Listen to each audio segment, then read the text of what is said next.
Intro to 0 o'clock, July 20th, 1969. A moment that changed history forever. For the first time, a human being stepped onto the surface of the moon. But how did we get there?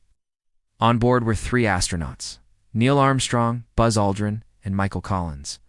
Neil Armstrong and Buzz Aldrin were inside.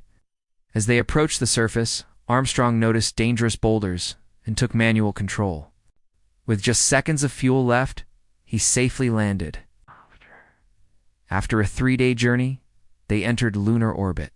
Here's the incredible story of how Neil Armstrong became the first man on the moon. Michael Collins had waited in lunar orbit. Piloting alone? On July 24, 1969, they splashed down safely in the Pacific Ocean. Part 2. The Mission 035. On July 16, 1969, Apollo 11 launched from Kennedy Space Center in Florida.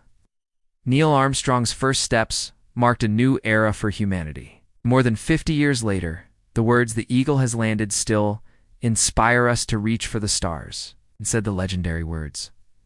That's one small step for a man, one giant leap for mankind.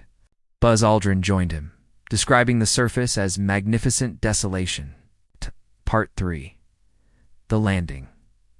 055. On July 20th, the lunar module called Eagle separated from the command module. Part 4. First steps 120. Then Neil Armstrong climbed down the ladder. Part 5. Return to Earth.